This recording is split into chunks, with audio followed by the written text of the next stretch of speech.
শেহতীয়াকৈ এখন এখনকৈ হেজাৰ হেজাৰ চৰকাৰী স্কুল অসমত বন্ধ হৈ গ'ল। চৰকাৰী ভাষাত এই স্কুলবোৰ ওচৰৰ আন চৰকাৰী স্কুলৰ লগত এমালগেমেট বা মাৰ্জ কৰা হ'ল। এই স্কুলবোৰ বন্ধ কৰাৰ অন্যতম কাৰণ ছাত্ৰ ছাত্ৰীৰ অভাৱ। সংবাদ মাধ্যমৰ তথ্য অনুসৰি এনেকৈ বন্ধ হৈ যোৱা অসমৰ চৰকাৰী স্কুলৰ সংখ্যা ৩,০০০ৰো অধিক। হিতাধিকাৰী আঁচনিৰে সুখৰ জীৱন কটাই এই জাৰকালি কস্তি মাৰি শুই থকা আপোনাৰ বাবে এই খবৰবোৰ একো চিন্তাৰ বিষয় নহ'ব পাৰে। কাৰণ স্কুল বন্ধ হৈ যোৱাৰ বাবে আপোনাৰ ঘৰৰ চৌকা নজ্বলাকৈ থকা নাই, আপুনি লঘন পৰা নাই, আপোনাৰ বেংক একাউণ্টত হিতাধিকাৰী আঁচনিৰ ধন নোসোমোৱাকৈ থকা নাই। এই স্কুলবোৰ কিয় বন্ধ হৈ গ'ল? স্কুলবোৰ বন্ধ হৈ যোৱাৰ পৰা কিয় ৰক্ষা কৰিব পৰা নগ'ল? চৰকাৰী স্কুলত কিয় ৰাইজে নিজৰ ল'ৰা ছোৱালী নপঠোৱা হ'ল?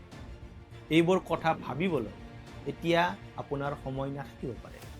কাৰণ আপুনি এজন হিতাধিকাৰী আত্মকেন্দ্ৰিক অসমীয়া। কাৰণ আপুনি আপোনাৰ মন মগজু বন্ধকত থৈ এতিয়া জীৱনটো উদযাপন কৰি আছে। এতিয়া আপোনাৰ বাবে চৰকাৰী স্কুলবোৰ আউটডেটেড টপিক।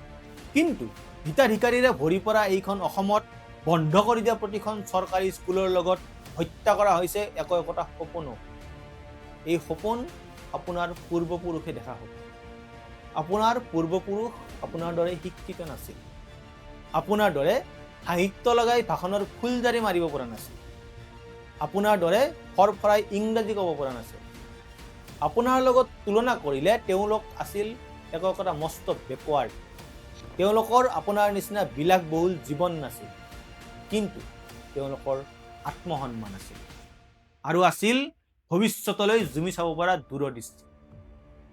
এই দূৰদৃষ্টি থকা লোকবোৰেই এই তাহানিতে নিজৰ নিজৰ ঠাইত নিজৰ গাঁঠিৰ ধন ভাঙি দিন ৰাতি একাকাৰ কৰি কষ্ট কৰি একোখন স্কুল গঢ় দিছিল, যাতে তেওঁলোকৰ উত্তৰ পুৰুষে পঢ়া শুনা কৰি জীৱনত আগবাঢ়ি যাব পাৰে, যাতে সমাজখন এই অসমখন আধুনিক শিক্ষাৰ শক্তিৰে আগুৱাই যাব পাৰে।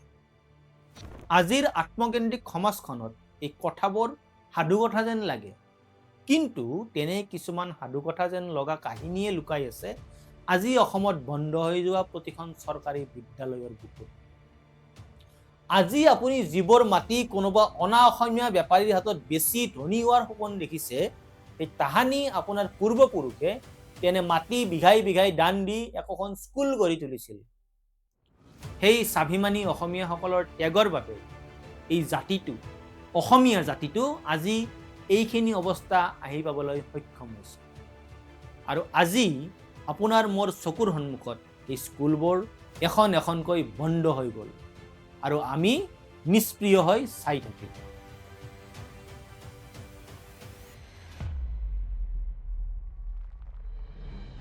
চৰকাৰী স্কুল বন্ধ হৈ গৈছে, যাবলৈ দিয়ক।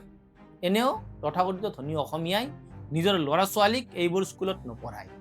সেইবোৰ দৰিদ্ৰ মানুহৰ ল'ৰা ছোৱালীয়ে পঢ়া স্কুল। সেইবোৰ স্কুল বন্ধ হৈ গ'লে কাৰ কি আহি যায়?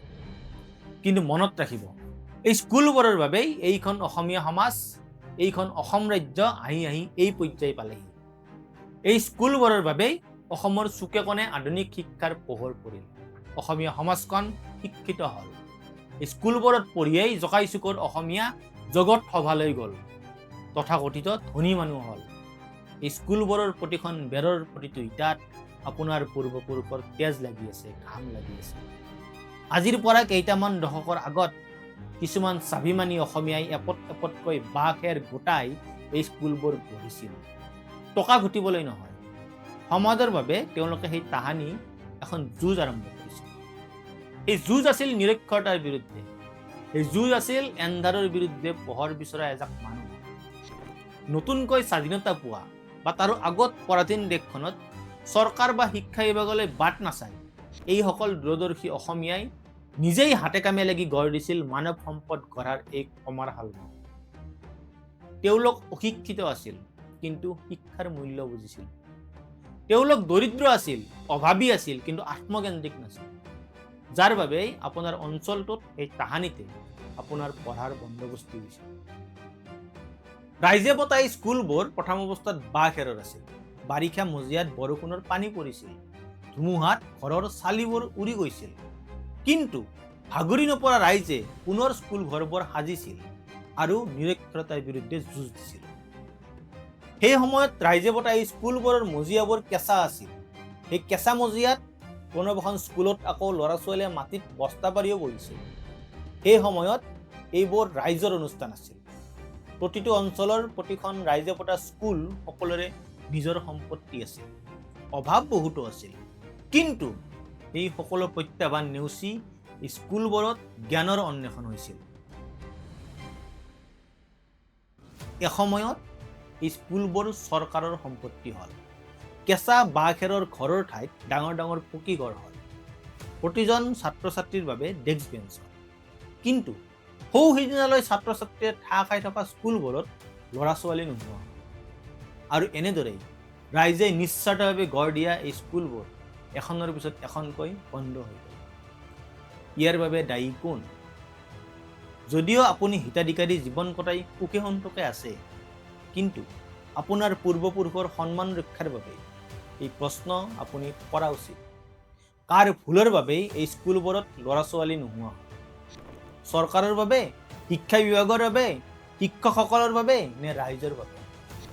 এই অৱস্থাৰ বাবে দায়ী কোন? একে ঠাইতে প্ৰাইভেট স্কুলখনত কি আছে আৰু চৰকাৰী স্কুলখনত কি নাছিল, যাৰ বাবে ছাত্ৰ ছাত্ৰীৰ অভাৱত চৰকাৰী স্কুলখন মৃত্যুমুখত পৰিল? কি কৰিলে বৰ্তমান মৃত্যুৰ খন গণি থকা দিনক দিনে ছাত্ৰ ছাত্ৰীৰ সংখ্যা কমি অহা চৰকাৰী স্কুলবোৰত পুনৰ ল'ৰা ছোৱালীৰ সংখ্যা বৃদ্ধি হ'ব? যদি আপোনাৰ স্বাভিমান আছে, তেনেহ'লে আপুনি এইবোৰ প্ৰশ্ন কৰিব। যদি আপুনি এই প্ৰশ্নবোৰ কৰিব নোৱাৰে, তেন্তে জানিব হিতাধিকাৰী জীৱন কটাই মন মগজু বন্ধকত থৈ আপুনি এটা মানুহৰ আকৃতিৰ জড় পদাৰ্থলৈ ৰূপান্তৰিত হৈছে। ধন্যবাদ।